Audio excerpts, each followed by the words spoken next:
Hello everybody, Lord Almighty here. Today is Saturday, October 11th, 2025, and we are in the throes of prefrontal conditions right now. There is supposed to be a huge nor'easter that's supposed to move in tomorrow morning, so I thought I would get while the getting's good and do a little fishing before everything gets blown out. And I wanted to hit this spot specifically because of this. This is actually a drain pipe that leads to the ocean, and with the high tide and the storm surge, as you can see, now we have water coming into the pond instead of going out of the pond.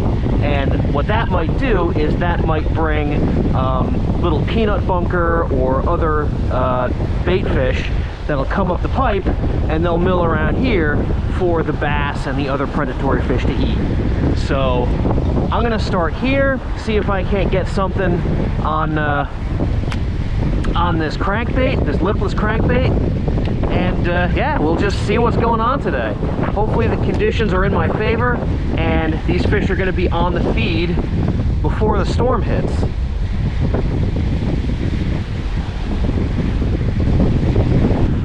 I've seen what looks like a few bait fish flipping around so far. They seem small though. If there's bait here, it might be small. I did bring a light spinning rod, so if it turns out that there's nothing but small bait here, I can switch over to that, start throwing around some smaller lures to see if that makes a difference. But I'm gonna huck around some of the bigger stuff first, make sure I work this place thoroughly for bigger fish, and then if that doesn't work, then we'll play small ball.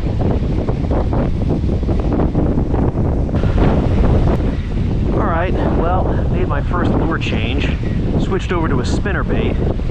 I was getting little tiny taps on that lipless crank, but I'm thinking those were either maybe little white perch nipping at it, or I was just running it through bait balls. But I figure if there's little bait around, this might garner more interest with the flash and the vibration. We shall see. I've seen a couple of bigger swirls among the bait, so there's definitely some larger fish here.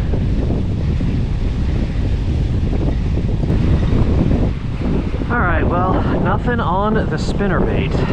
Well, it was really the same story as with the crankbait, just getting some really small taps, but nothing that felt like a proper hit. So what I'm going to do is I'm going to swing for the fences, toss around a big swim bait. If that doesn't work, then I think I'm going to downsize.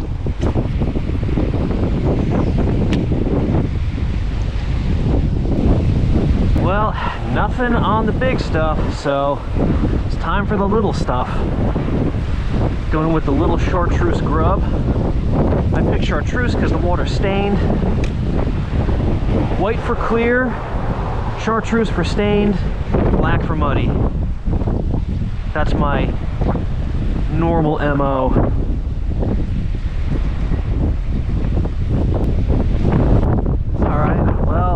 Nothing on the curly tail, which is very surprising. I thought for sure there'd be some white perch around here that would jump all over that. That is not the case.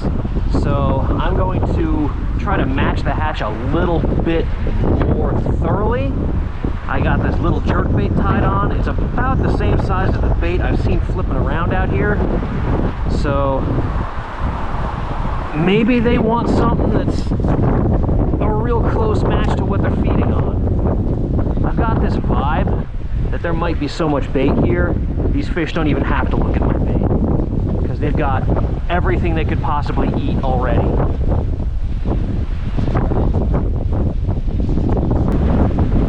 Well, ignored again. So, made another lure change. I got the drop shot with the Gulp Minnow tied on right now. If I don't get anything on this, I think I'm gonna have to give up on this spot. I don't know what they want, besides all the bait fish that are around here. Again, there's a ton of bait here. They don't even need to look at what I'm throwing.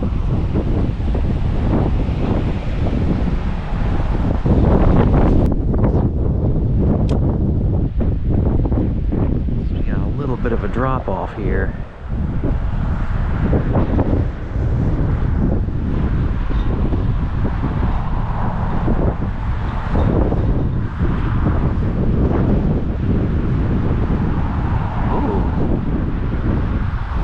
Was that a hit? Oh yeah, here we go.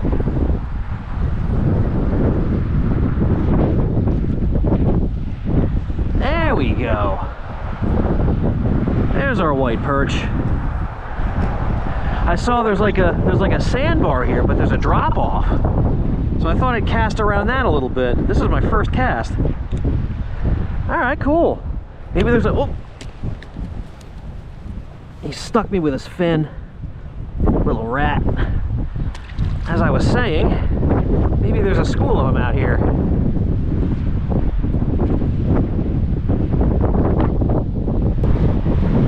Well, I fished along this bulkhead some more, and I got enough bites to keep me interested. So I switched over to the 1-inch gulp minnow under a float, and I'm gonna see if I can't get a couple more hookups. Given my normal early fall struggles, I will definitely take some more white perch or whatever other panfish happens to be around.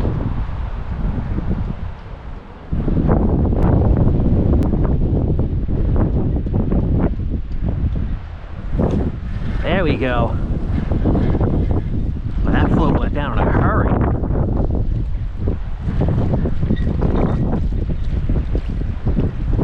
Another white perch.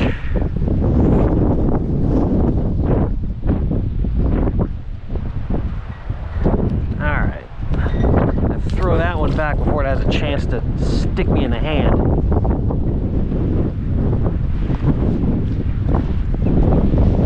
Well guys, the bites here are coming few and far between.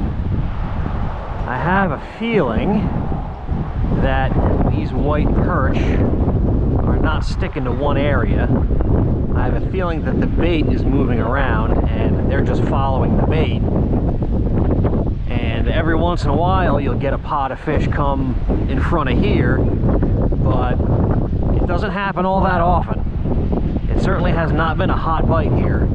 I mean, I've been getting bites here and there, but it's not like the fish are concentrated in one area, especially since I'm seeing splashes like all over the place in this cove. So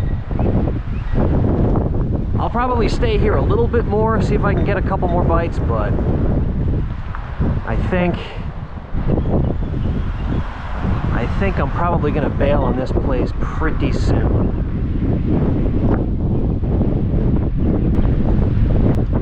Okay, it is definitely time to give up on this place. I had a glimmer of hope. I did get the skunk out, but in the end, I just could not figure it out here. So I am going to try my luck elsewhere. Sit tight and I will see you in a couple of seconds. All right, well, here we are at the next pond. Hopefully it'll treat me a little bit better than that last one. I went back to the bait caster with the spinner bait on it, and we'll see if there's some hungry bass around. Of course, if this doesn't work, I would be more than willing to switch back to the spinning gear.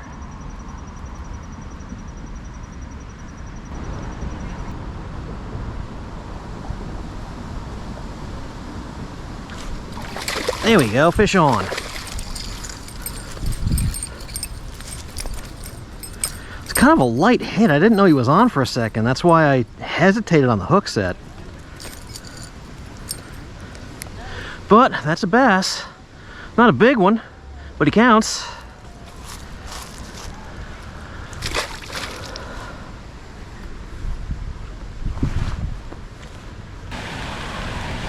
Well, it has been about an hour and a half hucking around this spinnerbait, and just got that one bite.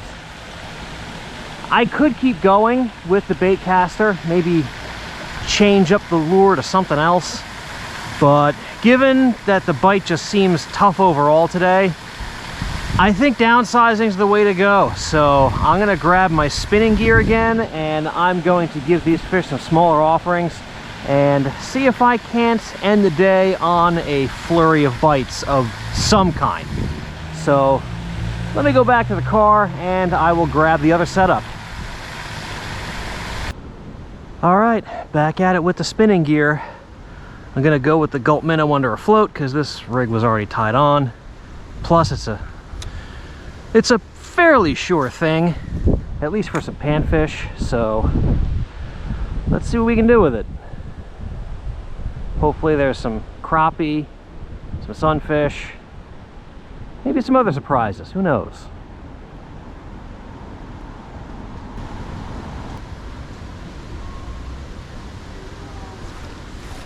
Oh, fish on. Oh, this fish got some shoulders to it. Get up out of those weeds. What do we got? Oh, look at this. It's a catfish. Little channel catfish. Well, that's cool. Definitely happy to see one of these after the tough day I've had. Awesome. All right. Thank you. Adding a little bit of excitement to an otherwise slow day.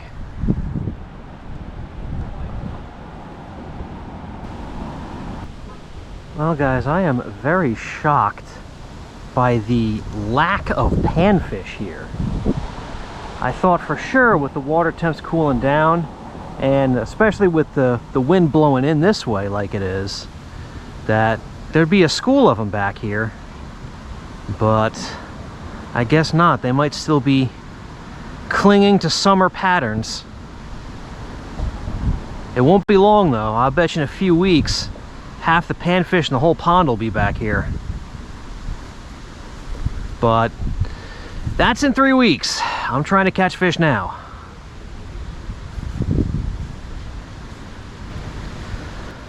Well, I think I have had enough.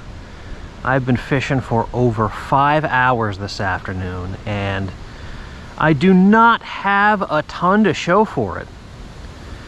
I caught a few fish, and I'm certainly grateful for it, but just another grindy fall day where I just could not find any pattern whatsoever. So we'll see what this nor'easter coming through does to these fish. Maybe it'll shuffle some of them around and make them a bit easier to pinpoint, because yeah, these kinds of days, while I will never regret a day of fishing, man, they are just tough and draining. Thank you all so much for joining me, and I will see you on the next adventure.